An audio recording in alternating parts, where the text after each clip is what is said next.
Hello and welcome back to the Art of Parenting. This is your host, 𝐂𝐚𝐿, and today I have the lovely Katie Sullivan. Katie and I met online. We've guest on summits together, Montessori focused, and Katie and I are going to talk, I think, mostly about sleep and how the Montessori approach to sleep and especially the floor bed. So if you're at all intrigued about what is the floor bed, how to use it, this is the episode for you. So Katie, thank you so much for making the time to be here and share all of your wisdom with us. Thank you. Thanks so much for having me. Yeah. Here. Yeah. So I always like to get started with having my guests define what the art of parenting means to them. So the art of parenting to me is really, I think, based on trust. Learning to trust yourself and trust your children. I think that's a big part of why I've been so drawn to Montessori initially as an educator and now as a parent, is because the philosophy really highlights the capability of children. And if you give your trust to your children and believe that they are capable, they really live up to those beliefs. Yes, yes, so true. Thank you for that trust. Such an important concept of trusting ourselves, like trusting our intuition about how we parent. And then, yeah, I mean, 100%, like trusting our children. They are so capable, so capable when we give them the space and time to, to do what they need to do. So lovely. So, I'd love to actually, if you could share a little bit with our listeners and viewers how you came to do the work that you're doing. And I'm intrigued as to how you discovered Montessori in the first place. So I actually discovered Montessori very young. I think I was maybe 20 or 21 when I started working just as an assistant in a classroom. And I ended up starting the training just maybe one class, and I loved it. It was really profound to me, especially the development of the prepared adult and really looking at your own self and your own upbringing internally and how that in turn affects how you interact with others and children and coworkers and everyone really. So I ended up doing the full training for the primary, the 3 to 6 year olds, and I ended up teaching for almost 10 years. And then from there, I went back to school and finished my master's degree in early childhood education. And then taught more here and there. I taught a toddler classroom for a couple of years, and then had my own children who are now 2 and 4. So my 4-year-old was a pandemic baby. I actually born a few months after lockdown, and she is really where my interest in floor beds began, because when I was pregnant, I really wanted to do a floor bed. I wanted to skip the crib completely, but I couldn't find anyone I knew who had done it. And there weren't really a lot of books or forums online at the time that highlighted people who had experience with the floor bed or ways that people were doing it already. So I took a little information from, what Montessori herself said, which was not a whole lot. And I went for it. And then, as the years went on, there have been more resources available, which kind of confirmed what I was already doing and informed the next steps. And that's brought me to now where I do sleep and parenting consulting. And a big part of my Montessori background informs both sleep and parenting, and the preparation of the environment is a huge component of that. So important. Whether you follow Montessori or not, I think the environment has a huge effect on both sleep and parenting and your relationship with your child. Definitely, definitely. And I'd love for us to maybe talk a little bit more about, you said something about, the preparation of the adult, of how we need to do that inner work on ourselves. And I think, just like working with any population and children is the same thing. It's like we have to look at our expectation, at our biases, at our, what we think of children, to be able to work with them. Because really, for me, it's being in the presence of divine little beings, right? As Montessori says, there's just so much reverence that we owe them because of the possibilities that they bring when they're new and fresh on the planet.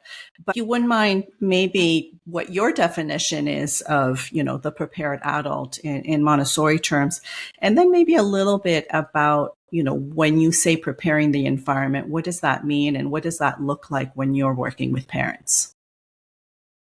Yeah, so the prepared adult, I think, as Montessori intended, she really did, as you mentioned, talk about examining one's own biases and examining your kind of internal kind of judgments that you don't necessarily realize that you have, in order to be more accepting and more neutral and able to both observe and interact with children in a more neutral way, so they can really unfold and be who they are without our judgment and without our influence in, one way or another.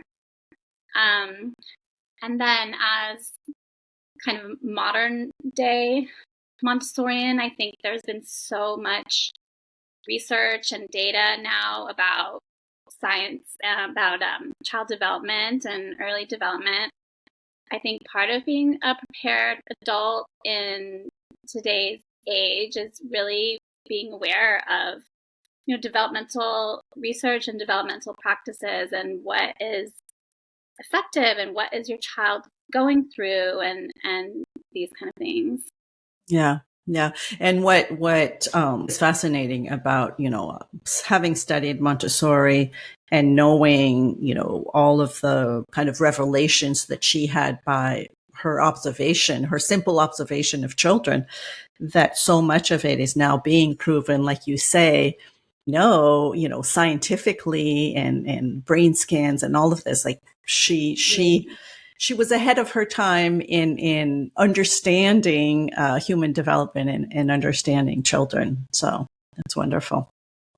So now let's talk about preparing the home, preparing, like you said, preparing the environment, and maybe specifically around sleep and this notion of not using a crib, because I think, it is most people who are about to have a child will believe that they need to purchase a crib and believe that their child will be sleeping in the crib. Sometimes they do, sometimes they don't. And it's important to know that you can skip altogether that purchase. So Katie, I'd love for you to share the secrets to that. Yeah. So I think one thing you said that's really important is it really is important for parents to know that there is the option of skipping the crib. A lot of people may not realize that it's even a choice. I think part of my work is really doing more education and outreach, and really informing people that this is a possibility, this is a choice. It may not be for every family, but it is great for a lot of families, and it could work for your family potentially. So what it looks like, more on the more traditional side, a baby would come home and sleep in a Moses basket or bassinet for the first few months, and then around 3 or 4 months they'd move to a twin size mattress on the floor, an extra firm mattress that's maybe 4 to 6 inches thick, and Yeah, that would be their bed until they are able to climb up to a regular size bed, and then you can add the bed frame. So there are a lot of benefits to this. I mean, in terms of preparing the environment, it really simplifies things. There's a lot less, as you say, less to purchase, less to kind of get rid of and go through, and it is able to be kind of changed as the child grows. You can easily change their environment to meet their needs without having to buy a whole bunch of new furniture. Right. And not have that transition, because I know parents, that say my child is, needs to move out of the crib into, big boy, big girl bed. And that's a whole other and kind of sometimes upsetting for the child. When you have a floor bed, especially, if you say starting at 3-4 months, that's the mattress you're going to keep for, as long as you want. So that's lovely. So I know all about the floor bed. My children were on floor beds. I've worked with a lot of families, setting up their home, but I'm hearing our listeners, our viewers going, what? Not possible. What if they roll off? That's not safe. All of this. So I want you to speak to those who don't afraid to do that because, yes, the child might roll off, or, what is the safety component in the room and all that. So if you could talk to that, so that families can trust this process. Yeah, thank you. Yeah, that is a big question that a lot of families have. Is it safe, especially at such a young age? And I would argue yes, as long as certain conditions are met. Of course, you always want to practice evidence-based safe sleep, which means using a firm mattress, using a tight fitted sheet, and nothing else in the bed. So no blankets, no pillows, no stuffed animals, just the mattress and the fitted sheet. And always place your baby on their back when you put them to bed. And then in terms of childproofing, that's another thing to consider. The biggest thing for me in terms of childproofing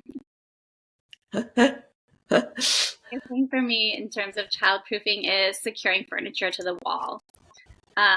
Because even if your baby is not quite crawling, not quite pulling up, they will be before you know it. And furniture can tip a lot more easily than you think, especially things with drawers. It becomes a little ladder that's kind of heavier on one side that'll crash right over. So that's the biggest thing for me: secure your furniture to the walls. And then the next would be secure your cords.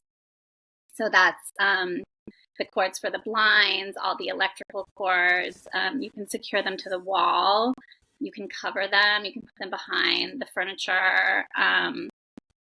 So yeah, those are the biggest things for me: is safe sleep and childproofing. And then, of course, if your baby is really little, you may want to make space around the mattress, so when they do roll off, they don't hit, a piece of furniture or something like that. And then generally people also have a rug that goes maybe a foot or two around the edge of the mattress, so they have kind of a softer landing. And I think parents, they do kind of fear their baby rolling off the edge, but it's not inherently hazardous. And babies, some of them don't even wake up. They just kind of roll and sleep on the floor, or they'll roll and they'll be a little startled and maybe cry for a minute or two and then go back to sleep. So they don't get injured, and they don't get upset. It's just something that happens, and then they very quickly learn where that edge is, and they very quickly learn to stay on in the night. Yeah, and it's fascinating, like seeing a newborn, on a mattress, like when they start kind of slithering close to the edge, they feel it. They feel there's a difference, and they usually slither back. So, I always say when, I get parents, but, oh, but they're going to roll off.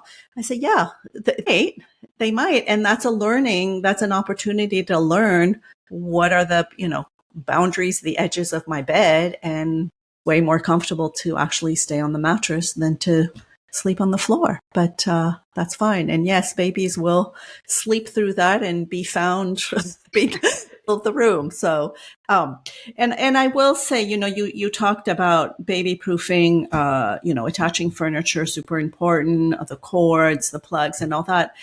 And I tend to say also just limit the amount of things you have in the room, right? Because the beauty of the floor bed is that they will wake up, and when they are capable and able to crawl off their bed, they're going to go find something to do, and they're independent. But to kind of limit what is accessible at the beginning is important. And it's basically, to me, I always say to parents, a crib was created to appease parents, really, to feel that we're putting our child in a container. They're safe. They're not going to get in trouble. And I put them in the box, and they're good. With a floor bed, the entire room becomes that safe space. And that's what we need to be vigilant on. That's right. So funny, because I mean, definitely one big part of Montessori theory is being able to observe and kind of make adjustments based on your observations. So with my first daughter, I did start having the play area in her room. And as she got older, she would, start taking everything off the shelf and bringing it into her bed. And it became quite distracting. So I moved the play area to the living room and just kind of limited it to a few soft toys and books, and kind of kept it that way through the second child. And then the second child would actually go to the dresser and pull things, out of the dresser and fall asleep over by the pile of clothes. But that's funny. Yeah. Right. That's funny. Yeah. So, you say now that you a lot of like sleep coaching for the parents, because it's, for me, I feel it's more the parents that need it sometimes to so that they can help their child. How early do you start that, and kind of what's maybe your philosophy around sleep? Yeah, so I love doing sleep education from birth. I think you can absolutely support sleep habits from birth. I mean, babies, they come into the world with the ability to learn how to sleep. I think that's another part of trusting the capability of your child. They have this capability, I think, from birth, and knowing about their development and knowing about their sleep science gives you kind of the opportunity to get certain things in place as they mature, so that it'll be easier as they get older. A big thing is kind of the 4-month regression, I've heard it called, that a lot of parents, they both fear or they don't know it's coming. And it's always, baby slept 8 hours for a month and now they're up every hour and I don't know what to do. And so if you know it's coming, you can kind of prepare. Usually it's if you are planning to move your baby to another room, if you do it kind of before that milestone is met, it's a lot easier both on the parents and on the baby, because there's a certain awareness that babies develop right around that age. They become more social. They can see further. Also, their sleep cycles mature, so they're able to sleep longer, but then they also have this pattern of the heavier sleep and the lighter sleep. So when they're sleeping close to the parents, often during the lighter sleep part of the cycle, and they can see further, they have this new social awareness. They're like, oh, I'm awake, there's my mom, let's play, it's fun. And a lot of parents tend to kind of go with it and like, okay, my baby's awake, let's be awake now. And and if you kind of know it's coming and you have already been, giving your baby the cues for nighttime is dark, nighttime is quiet, and you continue to do that through this phase, it's a lot easier for babies to continue those longer stretches of sleep. Right. And when you say, sleep science, are you, so you're talking about the circadian rhythms and their development and so forth. And it's interesting because you said 4 months I was told once that it's when they discover their feet. Is this, do you know any correlation with that? Like that there was that there's this, when they start grabbing their feet and all this, that there's a sleep regression around that, which seems about right. Yeah, there's a lot of things that kind of co-occur around that age. Yeah. Mm-hmm. But when you say sleep science, you're not talking necessarily about sleep training, are you? No, or because I know there's a lot of out there that might tell you that you can train your child to sleep, and I'm kind of iffy about that one. Especially not that young. At least I would I would wait at least 6 or on. So how do you help parents kind of get in a good sleep routine from the newborn stage until beyond, because it's really about healthy habits, right? Absolutely. One of the biggest things that not a lot of parents know is that new babies, they only need to be awake for maybe an hour max. There's a concept of wake windows. And so when your baby wakes up, you feed them, you start the timer. You keep them awake for about an hour, then swaddle them up, put them back to bed. A lot of parents think they need to wait for their baby to be fussy or grumpy to go back to bed, but usually by that time, they're overtired and they have a harder time getting back to sleep. So watching the clock and paying attention to those wake windows during the day is really helpful. And excuse me, Katie, are you putting the child down while they're still awake? I would. Okay. I mean, again, it depends on the baby and it depends on the parents. I'd say the first 6 weeks, the best thing you can do is just help the baby sleep as much as possible. Okay. Whatever that means, whether that's, on your body, in the bassinet. Of course, if they do sleep in the bassinet from birth, it's, less of a transition later. But if they sleep with you, on your body the first few weeks, that's totally fine as long as they get their sleep. And you get your sleep. Yeah. Very important. So whatever works for the family. I think there's a huge range of what families do, what families like to do, what families feel good about doing.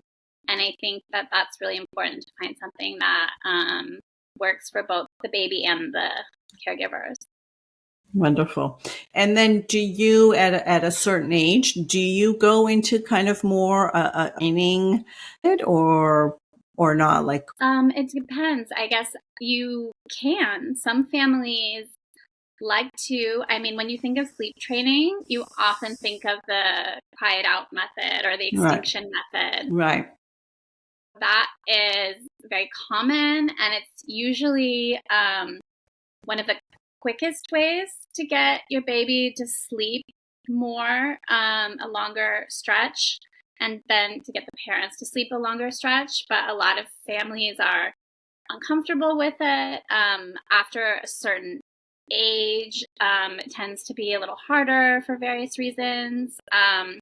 So it can be a good solution for certain families and certain conditions. But there are, other things you can do as well. A big thing is, again, from birth, you can start a bedtime routine.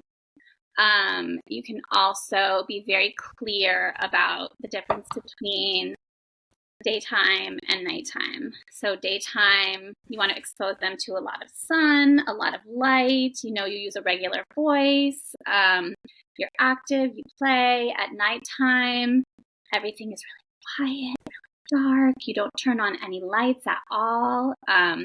You just feed them, change your diaper, not a lot of interaction, and then, put them back to bed. And if they're not sleeping right away, keep the lights off. You just, whatever, rock them, pat them, whatever you've decided. But it's not playtime in the middle of the night because you don't want to reinforce that. Right, right. Because they're a little confused at first, right? They don't know the difference. So yeah. Absolutely. So there's a new term that's been kind of floating around called sleep shaping. Right. That is kind of gently giving babies these cues about when it's time to sleep and when it's time to be awake, and how to kind of gently form your baby's schedule. And again, that's a schedule too. Having a consistent schedule at any age can really help. Right. And helps with the parents. I will say though, when you say the cry it out method or extinction, like that, I know for me, that's all I knew, because that's what I was told to do, but I know better. And I don't know as if it's something that I would recommend, in that it's very stressful for baby and for the parents, to hear your child crying and then going back, checking and so forth. It's really about understanding that when they're so young, they need our help and they need our comfort and our reassurance. When you say that whole trust thing, I don't know how much trust they're going to have in us if we let them cry and figure it out. So I would be cautious. I know that for some, like, that's all you can do because you're exhausted. You don't have support, whatever. But if you can do differently, I urge. That's my gentle push away from the whole cry it out method. A lot of people, feel that way. And I think that's super important that parents know that they do have options. Absolutely. And that, and that not the same thing doesn't work for every family or every baby even. Right. And know that, first few months of a child's life they're confused. They've been living in the dark for 9 months and, sleeping whenever they want. And so it's about us gently guiding them. And, and that's why, again, it's like, maternal and paternal leave is so important, so that everybody can get adjusted and, have, like you say, a rhythm, a routine and so forth. And it does all work out, in the long run. Like it's about, I think, having expectations, right? Of I want my child to sleep through the night. Well, it's not going to happen right away because they're hungry in the middle of the night because there's other things going on and so forth. So yeah. And so anything else that you want to share with parents about just the whole idea of the home environment? Because you mentioned at the beginning about, preparing the environment. So we talked about the sleeping area, the floor bed, and how to make that safe. Anything else around the house that you think would be useful for parents to know? Yeah, absolutely. I think one thing that I absolutely recommend is to consider postpartum preparing the environment for the parents as well as the baby. So you want to consider if, the mother has just given birth, whatever kind of birth it has been, they may need different care, aftercare, and having these supplies in place around the house, easily accessible, is important. Or if they're nursing or pumping, having these supplies easily accessible in a comfy place. And, of course, in the first few days, if you find, oh, I'm not actually using that spot, or, oh, I'm not actually using that thing, then you can adjust, or the non-birthing partner can be the one to say like, hey, like, what is it that you need? And can I, assuming if there is a partner, if there's not a partner, of course, hopefully you have other support. And yeah, just really setting up the environment to meet your own needs as the caregiver and as the birthing person. I think that's huge, and it's something that's not always considered. You were talking about earlier, before we started recording, the doulas and postpartum doulas. I think that's one of the huge reason to consider having a doula or a postpartum doula, because that's kind of one of the things that they do is really help care for the birthing person. Right. And then as the baby grows, just being able to observe and adjust the household to meet their needs. So, creating spaces around the house that can be theirs. Like in the kitchen, maybe all the drawers and cabinets have the childproof locks, except for the one that has things that they can pull out. Or, in the living room, there's the one shelf that has the basket of books and the, whatever toy. I love having kind of an entryway, a place where the baby, as they grow, knows to put their shoes and hang their clothes. Laundry hamper. I have laundry hampers all over my house. Oh, really? Yeah, that's one thing from a very young age. Children can put, whether it's a cleaning rag or dirty clothes, they can go in the laundry hamper. Just kind of setting things up so that children can be helping part of the family. So I'm gonna be the devil's advocate again, but what about safety? They're going to get into different things. I think today we see a lot of pen or kind of containers that we put our children into, fancy exercise saucers and things like that. What's your take on all of that?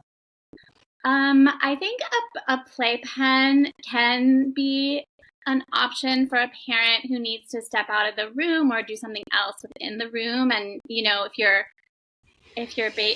whatever, folding laundry here and your baby's in the playpen doing their work there, that could be an appropriate way to include them. I am not a fan of anything that restricts the baby's movement. Anything where you put their legs in, I'm not for, just because it kind of hinders their gross motor development. And also those little things with all the, the where their legs are in and they have little playthings all around the edge. It's not really meant for the baby to explore necessarily. It's more meant to entertain the baby. So it doesn't really support the baby's development. It's more just kind of busy work. Keeps them busy. Right. Keeps not for very long. Exactly. And to be honest, for the adults, they can be pretty obnoxious too, because they make all sorts of, weird sounds and all of that, which we know the baby doesn't need. Like there's plenty of sounds, natural sounds around, and their auditory sense is developing, so they don't need all the bells and whistles.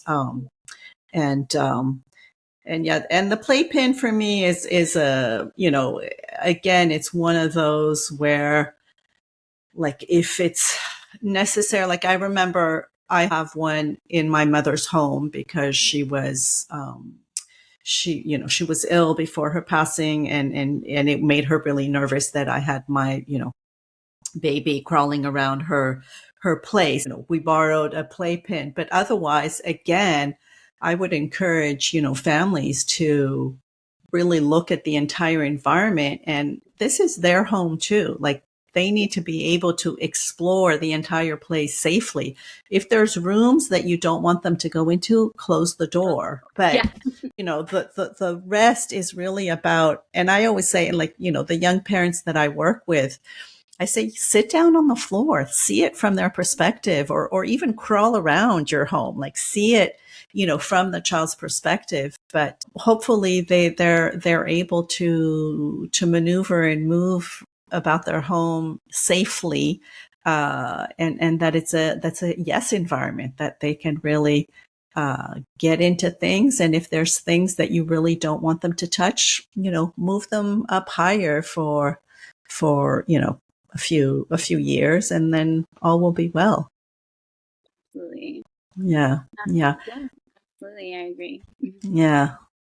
Anything else that you would like to share with parents, whether it's about Montessori, whether it's about sleep, before we wrap up?